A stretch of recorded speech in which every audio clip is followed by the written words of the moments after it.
All right, buckle up everybody, because today we are diving deep into a month exploring Okinawa. A full month? Yeah, a whole month. Wow. Timed perfectly to catch the cherry blossom. The sakura. Sakura, in all their glory. Yes. And we're talking about exploring the entire island chain, not just the typical tourist spot. The whole thing. That's right. A month might seem like, whoa, how am I going to do a month? Daunting. It is a little daunting, but we're going to help you break it down into manageable steps, you know? Sprinkle in some insider tips and help you craft an experience that is uniquely yours. Okay, love it. All right, so first of all, why Okinawa? What makes it so special, especially for like a Sakura chase? Well, think of it this way. Okinawa isn't just another Japanese island. It's like its own little world. It was the independent Ryukyu kingdom for centuries. Oh, wow. And it was heavily influenced by China and Southeast Asia. Interesting. And you can feel that in the architecture, the food, even the language. The language has its own unique kind of lilting melody to it. So it's like experiencing another dimension of Japan. Exactly. Sign me up. Yes. And the timing is everything for this trip. So imagine chasing this wave of like delicate pink petals as they just sweep across the islands. The sakura bloom starts in January, down south on Okinawa Honto, that's the main island. And then it kind of drifts north, reaches the Ayama Islands by February. We'll be following that bloom and experiencing each island at its peak beauty. Wow. A moving wave of blossoms. Yeah. That's such a poetic way to experience it. It is. It's like a living, breathing art installation. Yeah. But practically speaking, how do we even tackle, like, island hopping for a whole month? Ferries are your best friend for island hopping. Okay. You can also fly for the longer stretches, but ferries are really going to be the way to go. Okay. Keep in mind this is peak season, so you have to pre-book those ferries especially. Yeah. You don't want to be stuck on the mainland when all the blossoms are happening. I got it. Okay, so ferries are island chariots. And booking in advance is key. Now, paint me a picture. Where does this Sakura chase begin? Okay, so Okinawa Honto, the main island. This is going to be our launch pad. It's a vibrant mix of bustling city life, tranquil nature, and of course sprinkled with some historical gems and those beaches that you've always heard about. Okay, I'm picturing like a movie montage, bustling city streets, ancient castles, then bam, crystal clear turquoise water, white sand beaches. You got it. And the beauty is you can experience all of that in like a day. You can start in Naha, which is the capital city. It really encapsulates the island's energy. Naha, the beating heart of Okinawa. Yes. I'm ready to feel that pulse. So what's on the agenda there? Okay, imagine yourself walking through Shiryo Castle. It's a UNESCO World Heritage Site. It was once the palace of the Ryukyu Kingdom, a visual masterpiece with those like red tiled roofs, intricate details everywhere you look. They're going to be transported back in time, walking in the footsteps of kings and queens. Wow. Walking through history, feeling that royal energy. I'm already hooked. But for someone like me, who loves a little retail therapy, does Naha offer any like modern day treasures? Oh, absolutely. You have Kokusaidori, which is also known as International Street. It is a buzzing hub of activity. Think colorful stalls overflowing with local crafts and souvenirs, the aromas of delicious street food filling the air, trendy boutiques showcasing that modern Okinawan style. It's the perfect place to, you know, soak up that energy and grab a few souvenirs. Okay, adding Kokusaidori to my list. Yes. Shiryo Castle, shopping. Yeah. But I have a feeling that no trip to Okinawa is complete without those world-famous beaches. But of course not. And Okinawa Honto has some of the most stunning beaches right on its doorstep. Just a short trip south of Naha, and you're going to be stepping onto shores that, like, dreams are made of. Okay, here's where it gets really interesting. Tell me more about these beaches. Imagine sinking your toes into this, like, soft, powdery white sand. It's so fine. It feels like silk. I love that. And then the water. Oh, yeah, the water. The water is that vibrant, like almost unreal turquoise. It just like beckons you. And Emerald Beach, for example, is a true gem. Emerald Beach. Aptly named. Because the water shimmers this incredible emerald green. It's so clear you can see colorful fish darting beneath the surface. Okay, Emerald Beach, I'm sold. Crystal clear water, white sand beaches. I need to be there like yesterday. What other beachy gems are hiding in the south? Maihama Beach is another stunner. It's a long, uninterrupted stretch of powdery white sand. Oh, wow. We're talking over 4 miles. 4 miles. You can just stroll for hours, take a dip in those warm turquoise waters, or just relax on the beach with a good book. Whatever you want. Okay, Maihama Beach. Adding that to the list. So we got the history and energy of Naha, a taste of shopping paradise, and now those incredible beaches. What's next on this Okinawa Honto adventure? Okay, We are heading north. The scenery is going to change dramatically. Lush, green landscapes, dense forests, and hidden waterfalls cascading down rugged cliffs. Central Okinawa is all about contrasts. You'll immerse yourself in nature, reflect on the island's history. A change of scenery and a deeper dive into history. I'm intrigued. What awaits us in Central Okinawa?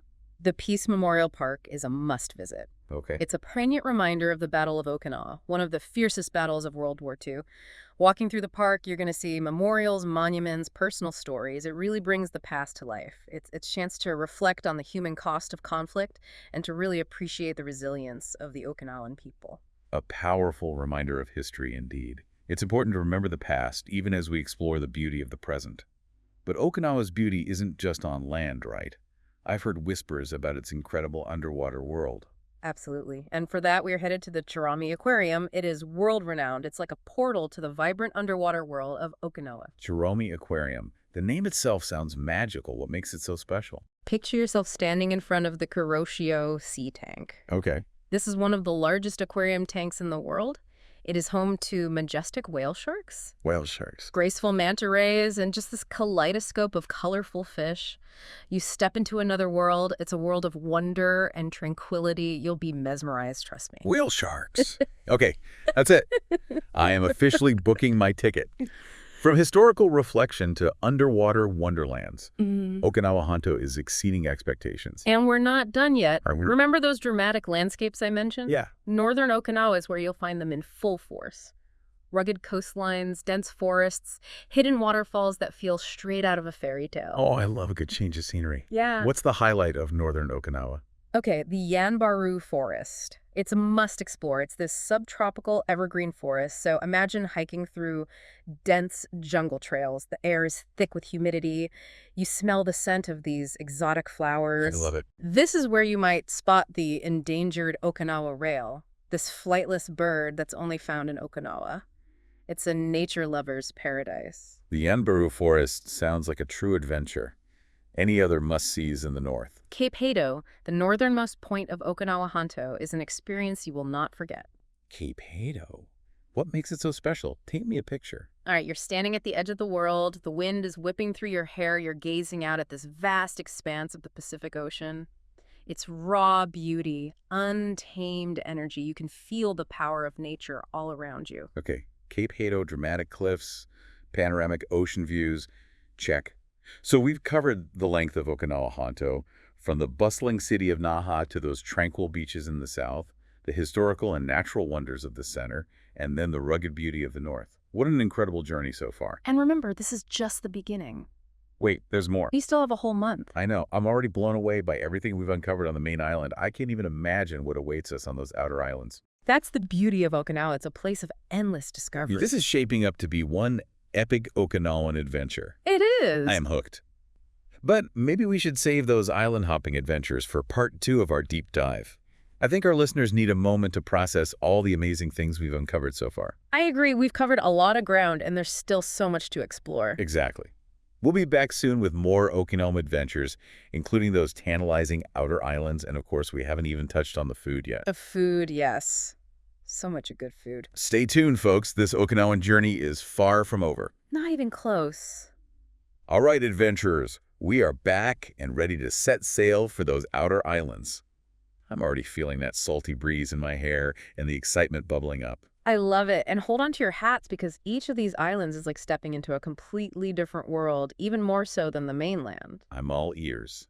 Which island paradise are we gracing with our presence first? Let's chart a course for the Kurama Islands. Ooh. This cluster of jewels just west of Okinawa Honto. The Kurama Islands. The name itself sounds like a whisper on the wind. What kind of magic are we talking about here? Imagine water so clear you can practically see the seabed from your boat beaches that'll make you question if you've stumbled into a screensaver in a pace of life that's as relaxed as a hammock swaying in the breeze. Okay, you had me at screensaver beaches. I'm already feeling my stress melt away. What are the must-dos in this slice of paradise? Well, if you're a water baby like me, snorkeling and diving in the Karamas is an absolute must. Adele, for sure. The coral reefs are just boasting with life-vibrant coral gardens, fish flitting about like living jewels, and if you're lucky, you might even see some graceful sea turtles gliding by. Sea turtles. That's it. I'm packing my snorkel right now. But what about for those of us who prefer to admire the underwater world from above? No problem at all. You can hop on a glass-bottom boat tour and still be wowed by those coral reefs. Or rent a kayak and explore those hidden coves and beaches at your own pace.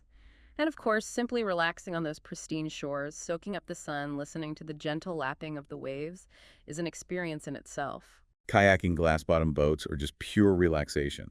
The karmas sound like the ultimate island escape. All right, where to next on our island hopping adventure? Let's set our compass south to Miyako Island, another gem in the Okinawan archipelago that really takes those screensaver beaches to a whole new level. Miyako Island. Okay, I'm ready to be wowed. What makes Miyako's beaches so special? Are we talking even whiter sand, even more turquoise water? Picture this Yonohama beach stretching over 4 miles of uninterrupted white sand, consistently ranked among the best beaches in all of Japan. Wow. The sand is so fine it squeaks under your feet, and the water is just this breathtaking gradient of blue that makes you question reality. 4 miles of pristine beach. I think I need a moment to process that. Okay, I'm back. Anything else besides those legendary beaches? What else is on the menu in Miyako? Beyond those captivating shores, Miyako also boasts these dramatic limestone formations sculpted by centuries of wind and waves. It's a photographer's dream, with hidden coves and arches just begging to be discovered. And of course, those turquoise waters are perfect for swimming, snorkeling, or just floating and soaking in all the beauty around you. Miyako Island. You have officially won my heart. Beaches, natural wonders, turquoise waters. I am feeling a strong urge to book a flight right now. What's next on our journey? Let's continue south to Ishigaki Island, the gateway to the more remote and even more magical Yaeyama Islands. Ishigaki Island, the gateway, you say. That sounds intriguing. What makes it so special? Ishigaki is a hub of activity. It's a vibrant island that offers a taste of everything from hiking to cultural immersion, all while being surrounded by those signature Okinawan beaches, of course. But its real claim to fame is its access to the Yaeyama Islands, a cluster of smaller, more remote islands further south, where you can experience a slower pace of life and really connect with nature on a deeper level. Okay, so Ishigaki is like our stepping stone to those secluded off-the-beaten-path islands. I love it. What are the must-dos on Ishigaki itself? If you're up for an adventure, hiking to the top of Mount Omoto Ishigaki's highest peak is an absolute must. Okay. Imagine standing there gazing out at this panorama of emerald islands scattered across that vast blue canvas of the Pacific. It's a view that will stay with you long after you've descended. Mount Omoto panoramic island views. Oh. I'm taking notes. What else should we add to our Ishigaki itinerary? For a more tranquil experience, picture yourself kayaking through those serene mangrove forests, the sunlight dappling through the leaves as you glide silently along those waterways. It's like entering another world, a haven of peace and natural beauty. Okay, I'm torn between the mountaintop views and the peaceful mangrove forests. Maybe I need to clone myself to experience it all. But you mentioned Ishigaki as the gateway to those even more remote Yaeyama Islands. Tell me more about those hidden gems. The Yaeyama Islands are where you'll find the true essence of untouched Okinawa, that slower pace of life, traditional villages seemingly frozen in time and nature that is as raw and wild as it gets. All right, I'm officially intrigued. What kind of adventures await us in the Yaeyamas? Ariamode Island is a must-visit. It's the largest of the Yaeyamas and is known for its dense jungles, cascading waterfalls, and rare wildlife. This is where you might spot the elusive Ariamode cat, a small wild cat found only on this island. It's a true haven for nature enthusiasts and those seeking an off-the-beaten-path adventure. The Ariamode cat, that sounds like a once-in-a-lifetime encounter. Okay, So we've island hopped from the Kurama Islands to Miyako, explored the wonders of Ishigaki, and now we're venturing into the wilds of the Yaeyamas. I'm starting to understand why you recommended a month-long trip. and we've only scratched the surface. I know. Each of these islands has its own rhythm, its own unique charm waiting to be discovered. But all this exploring is bound to work up an appetite, wouldn't you say? You read my mind. All this talk of adventure and breathtaking scenery has my stomach rumbling. Let's talk about food. What culinary delights await us in Okinawa? Okinawan cuisine is a journey in itself. It's a delicious blend of Japanese, Chinese, and Southeast Asian influences with fresh local ingredients and a focus on seasonality. It's unique, it's vibrant, and it is absolutely worth savoring. Okay, you've officially piqued my curiosity. What are some must-try dishes? Goya chanpuru is a classic. It's a stir-fry dish with goya, a slightly bitter melon that's a staple in Okinawan cuisine, tofu, pork, and eggs. It's a perfect balance of flavors and textures, and it's a dish that truly captures the essence of Okinawan cooking. Goya chanpuru. It sounds intriguing, to say the least. I'm always up for trying new flavors. What else should we add to our culinary adventure? If you're a meat lover, refute is a must-try. Imagine melt-in-your-mouth braised pork belly cooked low and slow until it's incredibly tender and flavorful. It's often served with a sweet and savory sauce, and it's a dish that's sure to satisfy those cravings. Refute. Okay, my mouth is officially watering. What about something a little lighter, maybe, with a bit of a local twist? For a taste of Okinawan comfort food, try soki soba, a hearty noodle soup with pork ribs. It's the perfect dish for a cool evening or after a long day of exploring. Soki soba. Yeah. I love a good noodle soup, especially after a day of adventure. Yes. All right, so we got our classic Okinawan dishes covered, but I have a feeling there might be some surprises in store as well, right? Oh, absolutely. Okinawan cuisine is full of surprises. One dish that always raises eyebrows is taco rice. Basically, taco fillings served on a bed of rice, and it's surprisingly delicious. It's a fusion dish that reflects the American influence on the island. Taco rice. Now, that's a fusion I never saw coming. It sounds like Okinawan cuisine is a delicious adventure in itself. But all this talk of food and exploring has me wondering about the practicalities of this trip. Where do we rest our weary heads after all this island hopping and feasting? Okinawa has a fantastic range of accommodation options to suit every budget and preference. So whether you're looking for luxury resorts, traditional Japanese inns, or cozy guest houses, you'll find the perfect place to call home during your Okinawan adventure. Perfect. Give me the rundown of those options. If you're looking for beachfront bliss and pampering, Okinawa has some incredible resorts, especially on the outer islands. Imagine waking up to the sound of waves crashing on the shore, stepping out onto your private balcony with a panoramic ocean view, and spending your days lounging by the pool or indulging in spa treatments. Okay, you're speaking my language now. Resort life, here I come. But what about for those of us who want a more authentic, culturally immersive experience? If that's your style, I highly recommend staying in a ryokan, a traditional Japanese inn. Think tatami mat floors, sliding shoji doors, futon beds, and communal baths. You'll be immersed in Japanese hospitality and experience a side of Okinawa that's off the typical tourist track. Ryokans. I love the idea of experiencing that traditional Japanese hospitality. But what about for budget-conscious travelers or those who want a more local, intimate experience? Minshuku are a great option. These are family-run guest houses, often in more rural areas where you can experience Okinawan life firsthand. You'll be welcomed into the family home, enjoy home-cooked meals, and get insider tips from locals who know the island best. Minshuku. It sounds like a wonderful way to connect with the local culture and experience the true heart of Okinawa. Okay, so we've got options for every budget and travel style. But what about getting around? We've talked about ferries for island hopping, but what about transportation within the islands? Renting a car is a great option if you want the freedom to explore at your own pace. But if you prefer to avoid driving, don't worry, Okinawa has a reliable public transportation system with buses and monorails connecting major towns and attractions. And remember those prepaid IC cards we discussed earlier? Yes. Those will make navigating the public transport a breeze. IC cards check car rental for ultimate freedom noted. Any other practical tips to keep in mind for smooth sailing in Okinawa? Absolutely. Remember that Japan uses Type A plugs, so pack a universal adapter if you're bringing electronics. And while Okinawa is generally a very safe place, it's always wise to be mindful of your belongings, especially in crowded areas. Safety first, and adapter packed. Anything else we should be aware of to make the most of our Okinawan adventure? Here's a tip that often gets overlooked. Learn a few basic Japanese phrases. While many people in tourist areas speak English, venturing off the beaten path might require some basic communication skills.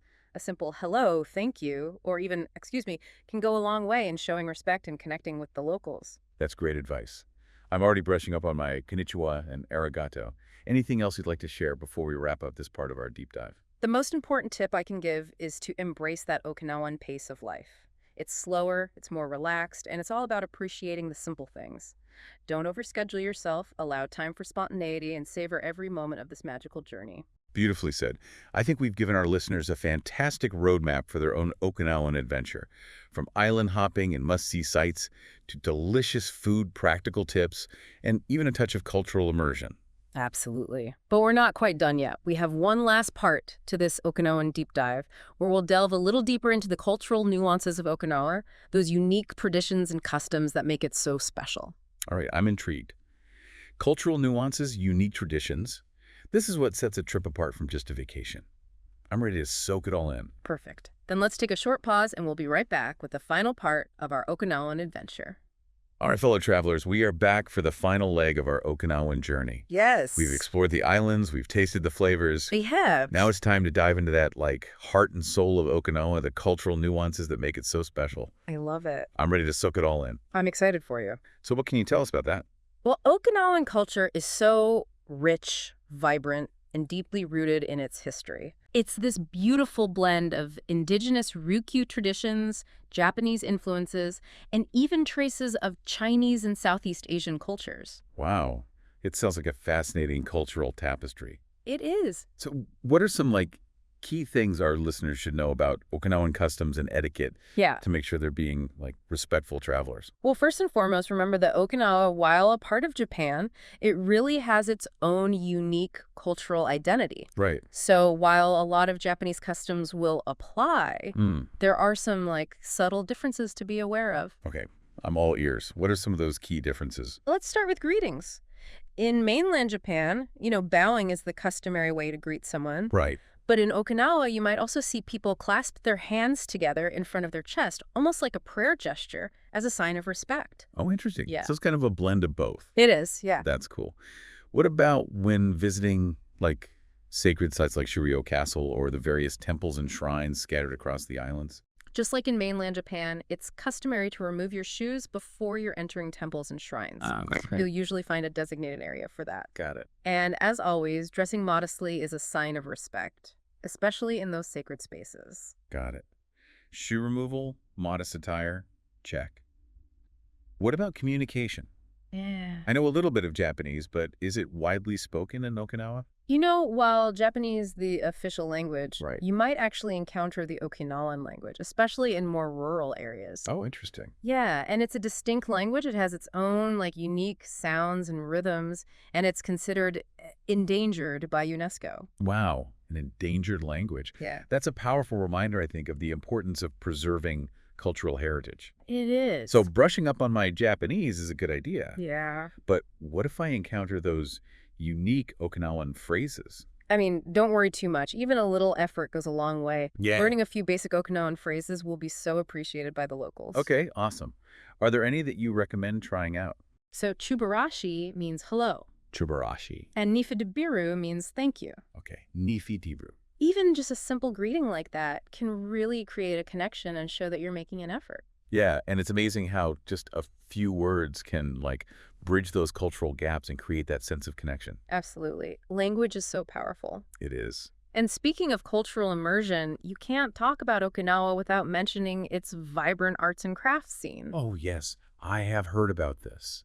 What are some of the must-sees for, like, art and culture lovers? Okinawa is renowned for its traditional textiles, Okay. especially bingata, which is this vibrant hand-dyed fabric with really intricate patterns that are inspired by nature. Bigata. Yeah, and you'll find beautiful bingata pieces from clothing and accessories to wall hangings and even artwork Oh, wow. throughout the islands. I love that. Bingata. I'm adding that to my list. What about any other crafts? Another must-see is ryukyu glass.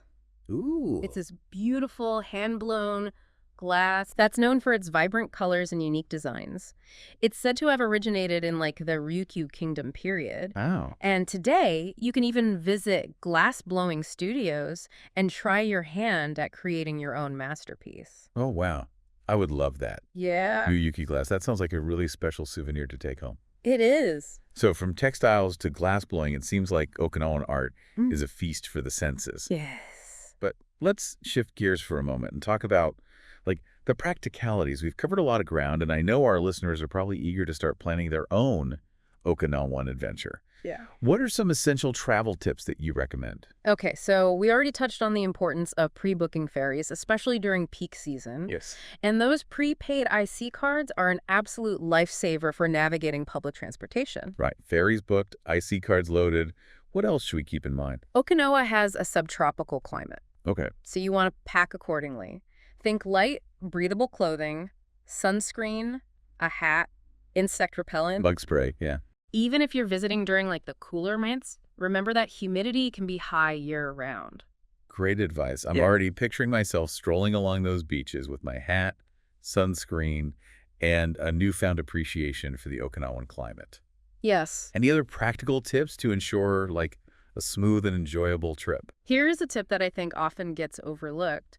Learn a little bit about the history of the Ryukyu Kingdom before you go.